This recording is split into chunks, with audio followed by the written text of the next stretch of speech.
बहुत समय पहले जादुई लोक में एक सुंदर परी रहती थी जिसका नाम वामिका था। वामिका न सिर्फ सुंदर थी बल्कि वह बहुत दयालु और बुद्धिमान भी थी। उसके पास एक जादुई छड़ी थी जो किसी साधारण छड़ी जैसी नहीं थी। ये छड़ी शिवजी के आशीर्वाद से बनी थी और इसमें वह शक्ति थी जिससे वामिका दुनिया में खुशियां फैला सकती थी, बीमारों को ठीक कर सकती थी और बुरी शक्तियों को दूर भगा सकती थी। वामिका का निवास स्वर्णलोक नामक एक अद्भुत स्थान पर था। स्वर्णलोक सुनहरे बादलों से ढका हुआ था जहां हर जगह इंद्रधनुष की किरणें बिखरी रहती थीं। वहां नदियां चांदी जैसी चमकती थीं और फूलों से भी मीठी सुगंध आती थी। वहां केवल अच्छे हृदय वाले जीव ही रह सकते थे क्योंकि स्वर्णलोक को ईश्वर का उपहार माना जाता था। वामिका अपने लोक में सबकी मदद करती थी। वह बच्चों को हंसी और खुशियां देती, पेड़ों को झरनों का मीठा पानी पिलाती और जब कोई दुखी होता तो अपनी जादुई छड़ी से उसे आनंदित कर देती। परंतु एक दिन एक भयानक घटना घटी। एक शाम वामिका नीले आकाश में उड़ रही थी। वह धरती पर आकर वहां के लोगों को आशीर्वाद देना चाहती थी। जब वह हिमालय के ऊंचे पहाड़ों के ऊपर से गुजरी तो अचानक एक तेज तूफान आ गया। हवाएं इतनी जोरदार थीं कि वामिका को अपनी आंखें बंद करनी पड़ीं। उसकी जादुई छड़ी उसके हाथ में थी, लेकिन एक शक्तिशाली हवा का झोंका आया और छड़ी उसके हाथों से फिसलकर नीचे गिर गई। वामिका को पहले तो कुछ समझ नहीं आया, लेकिन जब उसने अपनी आंखें खोलीं तो उसका हाथ खाली था। उसकी सबसे कीमती चीज, वह जादुई छड़ी, अब उसके पास नहीं थी। वह घबराकर इधर उधर देखने लगी पर उसे कुछ भी नहीं दिखा। उसके मन में डर पैदा होने लगा, अगर वह अपनी छड़ी के बिना वापस स्वर्णलोक गई तो वह अपने कर्तव्यों को पूरा कैसे करेगी। वह तुरंत नीचे उतरने लगी और छड़ी को ढूंढने के लिए पूरे हिमालय पर नजर दौड़ाए। अचानक उसके दिमाग में एक विचार आया। स्वर्णलोक में एक प्राचीन जादुई दर्पण था जिसे सत्य दर्पण कहा जाता था। ये दर्पण कभी झूठ नहीं दिखाता था। वामिका तुरंत वहां गई और उस दर्पण से पूछा, हे सत्य दर्पण, मेरी जादुई छड़ी कहाँ है। दर्पण में हलचल हुई और धीरे धीरे उसमें एक रहस्यमयी छवि उभरने लगी। उसमें वामिका ने देखा एक विशाल बर्फीली गुफा जहां अंदर एक दिव्य रोशनी थी। वहां चारों ओर शांति और आध्यात्मिक ऊर्जा का अनुभव हो रहा था। तभी उसे एक झलक मिली, उसकी जादुई छड़ी बर्फ में आधी दबी हुई थी और उसके चारों ओर एक नीली रोशनी लहरा रही थी। वामिका को समझ आ गया कि यह कोई साधारण जगह नहीं है। फिर अचानक दर्पण में शिवलिंग का दिव्य चित्र प्रकट हुआ। अमरनाथ गुफा, वामिका ने चौंकते हुए कहा। अमरनाथ गुफा का रहस्य। वामिका ने अमरनाथ गुफा के बारे में सुना था। ये स्थान भगवान शिव का पवित्र धाम था। कहा जाता था कि यहाँ स्वयं शिवजी ने मां पार्वती को अमृतत्व का रहस्य सुनाया था। ये स्थान अत्यंत पवित्र और रहस्यमय था और यहाँ आने वाले भक्तों को कई कठिन परीक्षाओं से गुजरना पड़ता था। वामिका को अब यकीन हो गया कि उसकी छड़ी वहीं पर है, लेकिन उसे प्राप्त करने के लिए उसे कठिन यात्रा करनी होगी। अमरनाथ गुफा हिमालय में स्थित थी और वहां तक पहुंचना कोई आसान काम नहीं था। ठंडी हवाएं, बर्फीले तूफान और गहरी खायां इस यात्रा को और कठिन बना रही थीं। लेकिन वामिका डरने वाली नहीं थी। उसने अपनी पंखों को फड़फड़ाया और हिमालय की ऊंचाइयों की ओर उड़ चली। जैसे जैसे वह आगे बढ़ी, रास्ते में बर्फीले पहाड़, तेज बहती नदियां और घने देवदार के जंगल आए। वहां हवा इतनी ठंडी थी कि किसी भी साधारण इंसान के लिए वहां जाना लगभग असंभव था। लेकिन वामिका तो एक परी थी। फिर भी इस यात्रा में कई रहस्यमयी बाधाएं थीं जिनका सामना उसे करना था। जैसे ही वामिका हिमालय के ऊपर उड़ने लगी, उसे नीचे का नज़ारा अविश्वसनीय दिखा। चारों ओर ऊंचे ऊंचे बर्फ से ढके पहाड़ थे जिनकी चोटियां सूरज की रोशनी में चांदी जैसी चमक रही थीं। कहीं कहीं हरे भरे देवदार के जंगल थे और बीच बीच में गहरी खायां भी थीं जिनमें से ठंडी हवाएं गुजर रही थीं। नीचे नदियां नीले क्रिस्टल जैसी चमकती हुई बह रही थीं, लेकिन उनका पानी बहुत ठंडा और तेज बहाव वाला था। कभी कभी बर्फीली हवाएं इतनी तेज चलती कि वामिका को अपनी उड़ान स्थिर रखना मुश्किल हो जाता। लेकिन वह डरने वाली नहीं थी। वह अपनी जादुई शक्तियों से खुद को बचाते हुए आगे बढ़ी। कुछ देर उड़ने के बाद वामिका को एक सफ़ेद फूला फूला खरगोश दिखा जो बर्फ के ढेर के पास बैठा था। हे सुंदर परी, तुम इतनी ठंड में यहाँ क्यों आए हो। खरगोश ने अपनी चमकती आंखों से वामिका की ओर देखते हुए पूछा। वामिका ने उसे अपनी जादुई छड़ी के बारे में बताया। खरगोश ने चिंतित स्वर में कहा, अमरनाथ गुफा पहुंचने का रास्ता बहुत खतरनाक है। तुम्हें 3 कठिन परीक्षाओं से गुजरना होगा। वामिका ने उत्सुकता से पूछा, कौन सी परीक्षाएं। खरगोश ने कहा, पहली परीक्षा होगी बर्फीला पुल जिसे पार करना बहुत मुश्किल है। दूसरी परीक्षा होगी हिमानी राक्षस जो इस रास्ते पर पहरा देता है। तीसरी और सबसे कठिन परीक्षा होगी गुफा का रहस्य जहां कोई भी आसानी से प्रवेश नहीं कर सकता। वामिका ने हिम्मत से सिर हिलाया और कहा, मैं हर परीक्षा के लिए तैयार हूं। खरगोश मुस्कुराया और कहा, तो जाओ, लेकिन सतर्क रहना परी। वामिका आगे बढ़ी और कुछ ही देर में उसने एक विशाल बर्फीला पुल देखा। ये पुल हिम से बना हुआ था और बहुत पतला और फिसलन भरा था। नीचे देखा तो एक गहरी खाई थी जहां से ठंडी बर्फीली हवाएं बह रही थीं। अगर मैं फिसल गई तो सीधे नीचे खाई में गिर जाऊंगी, वामिका ने सोचा। वह सावधानी से चलने लगी, लेकिन अचानक बर्फीला पुल जोर जोर से हिलने लगा। यह एक जादुई पुल था जो परीक्षार्थी की परीक्षा लेने के लिए अपने आप हिलता और कांपता था। वामिका को कुछ करना था। उसने अपनी सुनहरी पंखों से धीरे धीरे हवा में उठना शुरू किया और हल्के कदमों से आगे बढ़ी। उसने अपने जादुई शब्दों का जाप किया, ओम नमः शिवाय। जैसे ही उसने यह मंत्र बोला, पुल ने हिलना बंद कर दिया और वह सुरक्षित पार कर गई। पहली परीक्षा सफलतापूर्वक पार हो गई। अब वामिका एक बर्फीले जंगल में पहुंची। यहाँ की हवा बहुत ठंडी और रहस्यमयी थी। अचानक पेड़ों के पीछे से एक भारी भरकम परछाई निकली। ये हिमानी राक्षस था। वह एक विशाल बर्फीला जीव था जिसकी आंखें लाल थीं और शरीर बर्फ से बना था। वह जो भी उसके क्षेत्र में आता उसे बर्फ की मूर्ति बना देता था। वामिका को बुद्धिमानी से काम लेना था। राक्षस ने दहाड़ते हुए कहा, कोई भी मेरी गुफा के रास्ते को पार नहीं कर सकता। वामिका ने सोचा, मुझे इससे लड़ने की जरूरत नहीं, बल्कि इसकी शक्ति को बदलने की जरूरत है। उसने अपनी मधुर आवाज में एक जादुई गीत गाना शुरू किया। जैसे ही गीत की धुन गूंजने लगी, राक्षस की आंखें नर्म होने लगीं। वह धीरे धीरे शांत हुआ और उसकी बर्फीली शक्ति कमजोर पड़ने लगी। अचानक वह बोला, मैं अब तुम्हें रोकूंगा नहीं, तुम आगे जा सकती हो। वामिका ने अपनी बुद्धिमानी और संगीत की शक्ति से यह परीक्षा भी पार कर ली। वामिका अब गुफा के पास पहुंच चुकी थी। गुफा का द्वार बर्फ की चादर से ढका हुआ था और अंदर से एक नीली रोशनी निकल रही थी।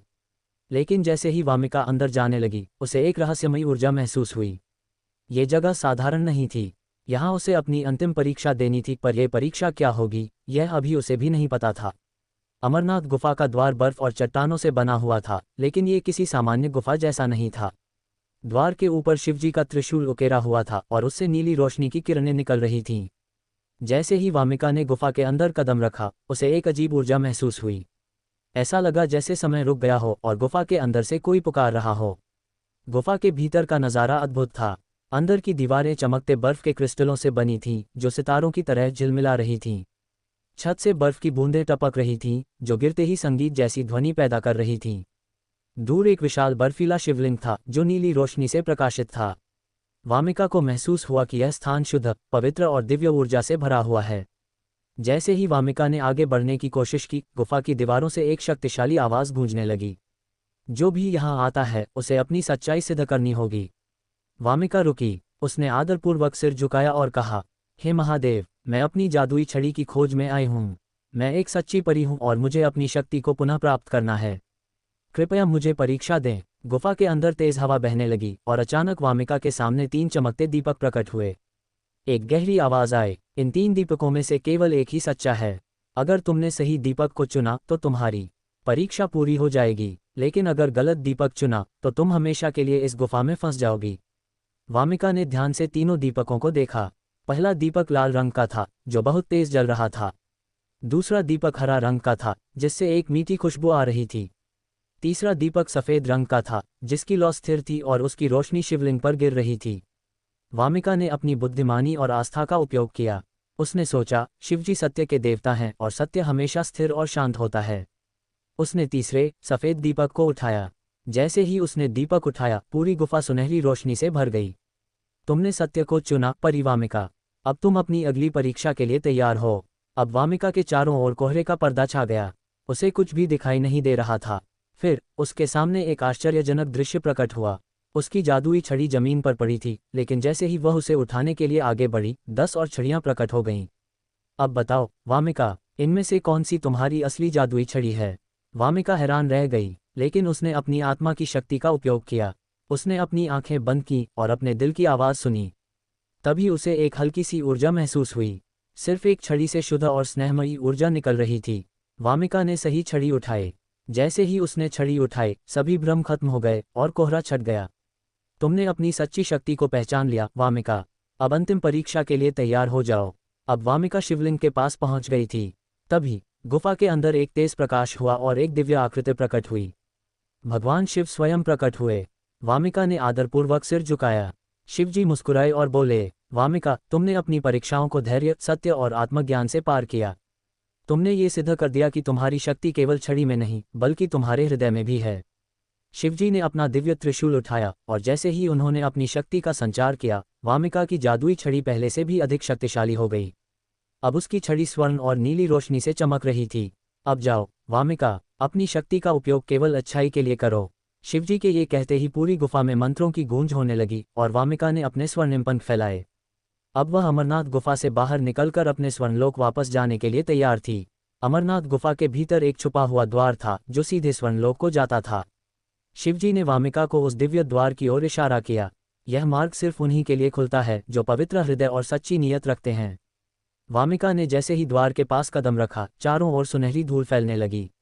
अब वह एक प्रकाश के मार्ग से गुजर रही थी और अचानक उसने देखा, आकाश में देवदूतों की एक पंक्ति खड़ी थी जो उसका स्वागत कर रही थी। एक देवदूत मुस्कुराकर बोला, स्वागत है वामिका, तुम्हारी परीक्षा सफल रही। अब तुम्हें स्वर्णलोक में एक नई जिम्मेदारी सौंपी जाएगी। वामिका ने आश्चर्य और उत्साह से पूछा, मुझे क्या करना होगा? देवदूत ने उसकी ओर देखकर कहा, स्वर्णलोक का संतुलन बिगड़ रहा है वामिका। वहां एक अंधकारमयी शक्ति प्रवेश कर चुकी है। तुम्हारी नई शक्ति और यह अमृतमणि ही हमें बचा सकती है। वामिका चौंक गई। अंधकारमयी शक्ति? पर यह कैसे हुआ? देवदूत ने गहरी आवाज में कहा, कोई स्वर्णलोक के द्वार को तोड़ने की कोशिश कर रहा है। हमें जल्दी वहां पहुंचना होगा। अब वामिका को एक नया उद्देश्य मिल गया था। जैसे ही वामिका स्वर्णलोक पहुंची, उसने देखा कि वहां का वातावरण अजीब था। आकाश में पहले जो सुनहरी चमक थी वह अब धुंधली हो चुकी थी। वहां की नदियां, जो हमेशा उज्ज्वल और शांत होती थीं, अब अशांत थीं। स्वर्णलोक के महल की दीवारों पर काले निशान थे, मानो किसी शक्ति ने उन्हें तोड़ने की कोशिश की हो। वामिका सीधे परी महासभा के पास पहुंची। वहां पहले से ही सभी महान परियां और देवदूत मौजूद थे। सबकी नजरें वामिका की जादुई छड़ी और अमृतमणि पर थीं। महासभा की सबसे पुरानी परी ने कहा, वामिका, तुम्हारी यह छड़ी और शिवजी द्वारा दी गई अमृतमणि ही स्वर्णलोक को इस संकट से बचा सकती है। क्या तुम हमारी मदद करोगी? वामिका ने बिना संकोच कहा, यह मेरा कर्तव्य है। बताए, हमें क्या करना होगा? स्वर्णलोक पर संकट अंधकारमयी शक्ति के स्वामी कालांध के कारण था।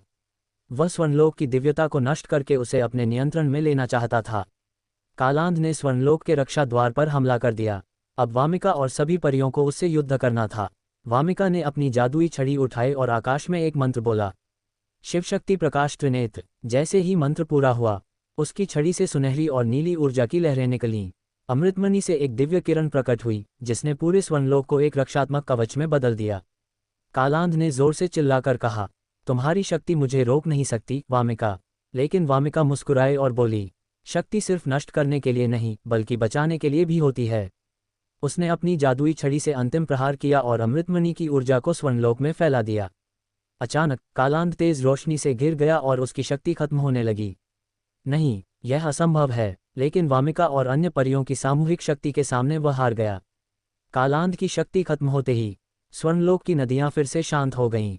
आकाश फिर से चमकने लगा और हर जगह शांति और संतुलन वापस आ गया। इस युद्ध के बाद सभी परियां और देवदूत वामिका को देखकर मुस्कुराए। सबने मिलकर कहा, तुम अब सिर्फ एक परी नहीं बल्कि स्वर्णलोक की रक्षक परी हो। वामिका ने शिवजी को धन्यवाद दिया और अपने नए उत्तरदायित्व को स्वीकार किया। अब वह सिर्फ एक साधारण परी नहीं बल्कि प्रकाश, सत्य और शक्ति की संरक्षक बन चुकी थी। तो दोस्तों, ऐसे ही मजेदार कहानी को देखने के लिए कृपया हमारे इस वीडियो को लाइक एवं चैनल को सब्सक्राइब करें ताकि हमारा अगला वीडियो सबसे पहले आप तक पहुंचे। धन्यवाद।